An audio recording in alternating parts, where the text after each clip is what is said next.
So it seems that after 3 years of waiting, the day has finally come, and today we finally have some new Arlecchino information, as well as new info on the new banners, the Chronicled Wish, and the overall new banners, right? The new 4 stars, so we're gonna go through those things today. But first, let's have a look at Arlecchino. So there is some stuff that we already knew. She's Pyro, right? They don't give her weapon type, which is unfortunate. So a couple of days ago I made a video talking about who I expected to actually be announced on the drip marketing for 4.6, and I said there would be Arlecchino and someone else. It appears that only Arlecchino, nobody else, so that's that. It is actually also kind of insane that we're only getting the third Harbinger right now. There's like 11 of them. We know that now we're gonna have the third one playable, one of them is dead, and there's like 7 left and only like 2 nations, which is insane. I don't know, like I think at some point we're gonna be having like multiple Harbinger releases in like a short period of time. But for now, we have Arlecchino, so that's very nice. And I think this is a perfect opportunity to talk about what she actually might be doing. I'm uploading this video before we have any even leaks about her, and I'm not gonna be covering leaks on this channel, so that makes it essentially a perfect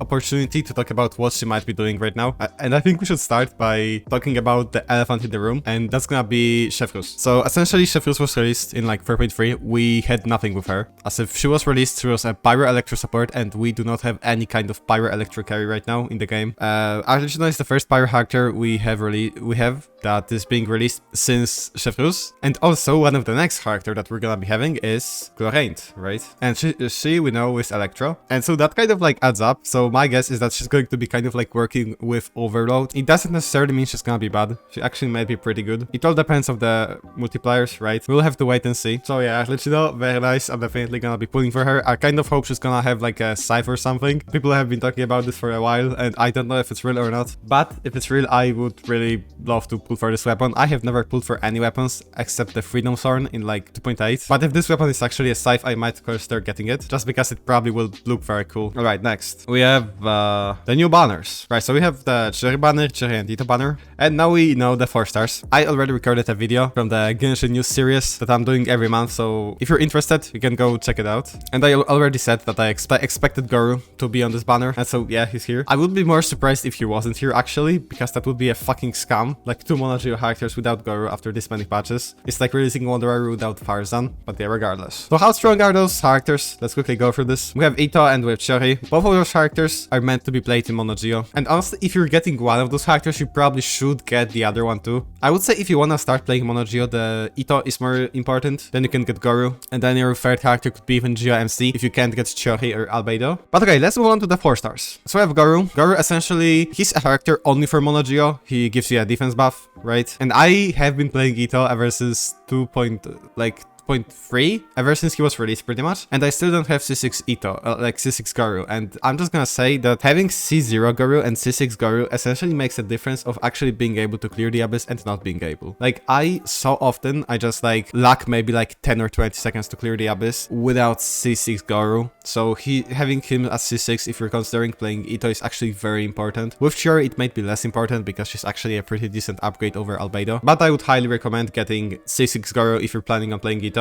Then we have the other 2. We have Yunjin.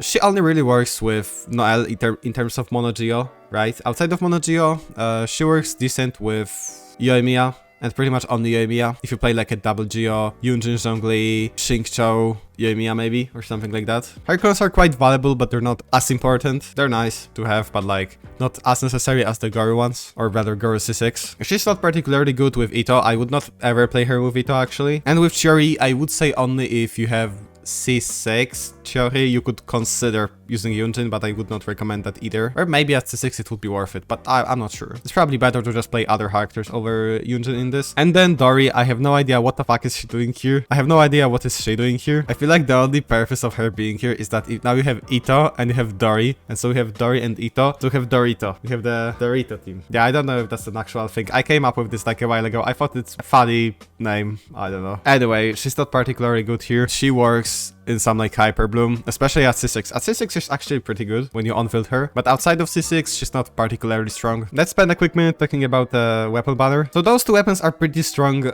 statistics. Like Redthorn gives you like 88% of crit damage, so like you can pretty much put it on any carry and it's gonna be a decent option on them. Okay, and then we have this weapon. So yeah, this weapon also a pretty good statistic, a lot of crit damage. Normal attack damage and the skill damage, that's like most of the source characters have some kind of damage coming from this source. So I would say this This weapon is fairly strong on Chiori, Farina, probably decent on Alhaitham, not particularly strong but decent. Good on Ayato, probably decent on catching, pretty good on Albedo too. And so yeah. And then the 4 stars, this bow is not particularly strong, I would not use it ever. This sword is pretty much only good if you use it on Bennett, if you need the high base attack. I use it on my Bennett, so like it's fine. It has a fairly high base attack. This book is only good pretty much only on characters that actually need ER. It could be fine on like Charlotte or Shanyun. This weapon is pretty good on Raiden if you play her in Hyperbloom. And like Hutao or Shangling. Like Shangling it's not really, but like it's fine when you vape. And this is a joke of a weapon. Surely it's gonna be good one day. And then we have the Chronicled Wish. Here we have nothing particularly like new, right? We already have seen all of those things, right? If you haven't seen, you can like pretty much pull on any of those characters on this banner. You can like select which one you want, right? And you can like 100% guarantee getting one of them after like double PT or something. But the thing I wanted to talk about is actually something new that wasn't shown yet. So first we have the duration. So this is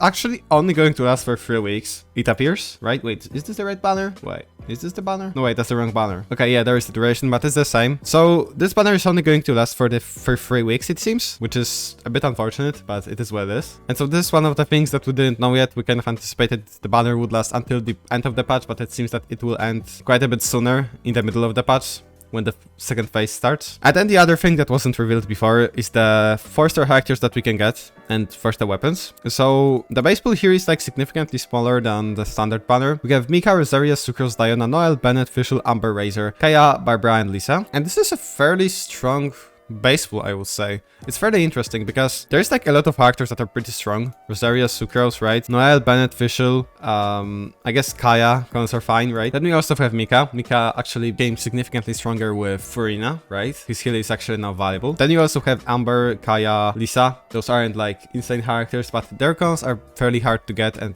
the odds of getting them on this banner are gonna be a bit higher. And then we have some other characters like Razor, Noel, right? So yeah, this is the 4-star pool. There's also the 4-star weapons, right? So those aren't the only 4-star kind of like things that we can get, I would say. We also have all of those things. So all of those weapons are standard banner weapons. There's like nothing new. I think the Ali Flash might be new actually. So pretty much the only 4-star weapon that's being added here, outside of like a standard banner pool, is the Ali Flash, which is a pretty strong weapon. If you happen to get it, right, you can use it on Bennett. But other than that, it's mostly just standard banner 4 stars. I don't think the pool is even like limited. You can't like guarantee getting any of those 4 stars too. But you know, the pool was revealed, right? So you can get some of those things. Maybe like if you need any of those 4 stars, you're a bit more likely to get them. Also, one other thing that I realized as I was editing this. So in this banner, you actually have to choose whether you want to get characters or weapons. And I don't know if that applies for the 4 stars too, but if it does, then actually pulling for a specific 4-star here is going to be not actually that unreasonable, because you're gonna be able to only get 4-star characters. For instance, when you pull for character, out of the pool of like 12 potential 4-star characters, right?